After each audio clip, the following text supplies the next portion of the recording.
Praise the Lord. सुबह की प्रार्थना में मैं आप सबको स्वागत करता हूं और आज की मनन के लिए हम देखेंगे यूहन्ना लिखित सुसमाचार उसका चैप्टर 19 और वर्स 26 और 27। जब यीशु ने अपनी माता और उस चेले को जिससे वह प्रेम रखता था पास खड़े देखा तो अपनी माता से कहा, हे नारी, देख, यह तेरा पुत्र है। तब उसने चेले से कहा, यह तेरी माता है, और उसी समय से वह चेला उसे अपने घर ले गया। परमेश्वर जब हमें बनाता है तो हमें एक परिवार देता है इस संसार में, और ये परिवार परमेश्वर की ओर से रहता है। परमेश्वर आपको कई जगह भी भेज सकता था, लेकिन परमेश्वर उसके अनुसार जो आपके माता पिता हो, जो आपके भाई बहन हो, वो परमेश्वर ही ठहराता है। कई दफ़ा हम अपने परिवार को कोसते हैं, क्यों मैं इस परिवार पर पैदा हुआ, क्यों ये मेरे माता पिता हुए या ये मेरे भाई बहन हुए।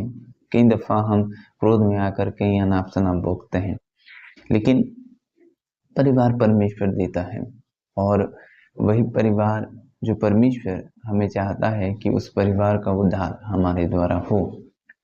और जब प्रभु यीशु मसीह क्रूस पर था तो अपनी माता के बारे में कहता था कि एक चेला जो वो प्रेम करता था। ये नहीं कि प्रभु यीशु मसीह अपने घर वाले से प्रेम नहीं करते थे, वो अच्छी तरह से जानते थे कि उनका घर वाले कौन है, लेकिन कई दफ़ा वो अपने घर को छोड़कर मिनिस्ट्री में चला जाता था। ये नहीं कि अपने घर को पूरा भूल गया, कि अपने परिवार को भूल गया। कई दफ़ा उसके भाई उसको पागल कहते थे, प्रभु यीशु मसीह को, कि इसका चित्त ठिकाने नहीं है। लेकिन उस सब बातों को वो भूल कर, उस सब बातों को नहीं धरकर वो अपने काम में लगा रहा। और जब हम बाइबल को पढ़ते हैं तो उसका सारा परिवार परमेश्वर की सेवकाई में आई, परमेश्वर की सेवकाई की। और कई दफ़ा हम अपने परिवार को कोसते हैं। क्या आप परिवार के लिए कुछ किए हैं? क्या आप परिवार के लिए प्रार्थना करते हैं? क्या आप परिवार को दिल से चाहते हैं कि सब लोग उद्धार पाएं? प्रभु मरते दम तक अपने परिवार को नहीं छोड़ा, वो अपने परिवार को ख्याल रखता था। परिवार हमें परमेश्वर दिया है। जैसे भी आपके माता पिता हों, उनका एटीट्यूड जैसा हो, उनका व्यवहार जैसा हो, वो आपको पैदा किया है।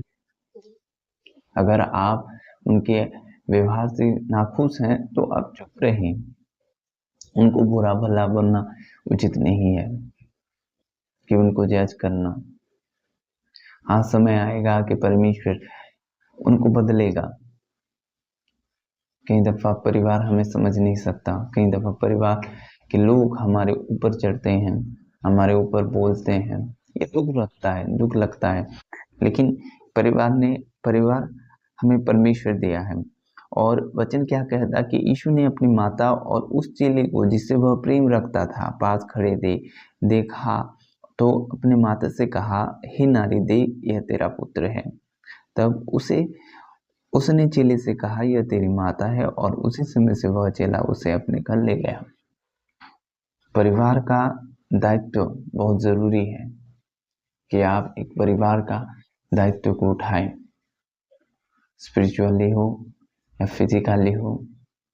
आप उस घर के बेटे हैं तो आपको उठाना पड़ेगा। अगर परिवार एक अंधे रास्ते में जा रहे हैं, कि ऐसे रास्ते में जा रहे हैं कि उनका दशा मृत्यु है, तो आपको विनती करना है कि परिवार उद्धार पाए और परिवार में प्रभु की शांति हो, प्रभु की उद्धार आए। परिवार हमें परमेश्वर दिया है, और ये प्रभु का एक और वाणी था जो उसने कहा, सातों वाणी से एक। और यही हम जानते हैं कि परमेश्वर परिवार को महत्व देता है। जब भी मूसा को 10 कमांडमेंट दिया गया, उसमें परिवार का भी कमांड था। परमेश्वर परिवार को महत्व देता है। प्रभु इस वचन से आपको आशीष करे। आमीन। अभी प्रार्थना का समय है, मैं आपके लिए प्रार्थना करूंगा। पिता, मैं आपके लोगों के लिए दुआ करता हूँ खुदावंत। प्यारे प्रभु जी, उनके परिवारों को आप आशीष करें खुदा। जिन परिवार में दरार है खुदाबंद, उस दरार यीशु के नाम से मिट जाए। हे प्रभु जी, वे प्रेम से रहें खुदा, और प्रभु जी आपके करीब हूँ खुदाबंद। हे प्रभु जी, परिवार के हर एक सदस्य खुदाबंद आपके प्रभु करीब हो, ऐसा अनुग्रह करें। प्यारे पिता, आप उन्हें छू लें खुदाबंद, बदल दें उनके जीवन को खुदा। प्यारे प्रभु, आपकी राहों पर चलाएं खुदाबंद। प्रभु, जो लोग प्रभु जी निराश हैं, हताश हैं खुदाबंद अपने परिवार को लेकर खुदा, हे प्रभु जी उनके लिए मैं दुआ करता हूँ खुदा। हे प्रभु, हर एक बोझ आप पर ऊपर डालने के लिए आप अनुग्रह करें खुदाबंद। प्यारे पिता, आपकी इच्छा उनके जीवन पर पूरी हो खुदाबंद, आपके बड़े काम हो खुदा, ऐसा अनुग्रह करें प्यारे प्रभु जी। आपकी राहों पर चलें खुदाबंद। प्रभु जी, आप उन्हें छू लें खुदा, आपकी शांति हो, आपकी प्रेम हो, आपके आनंद हो उनके जीवन पर खुदाबंद। आपके अभिषेक से भर दें खुदाबंद, आपके अभिषेक से भर दें खुदाबंद। हे प्यारे प्रभु, हर एक नकारात्मक सोच यीशु के नाम से दूर हो जाए खुदाबंद। मन प्योर हो प्रभु जी, आपके करीब हो खुदाबंद, यीशु नासरी के नाम में, आमीन। God bless you.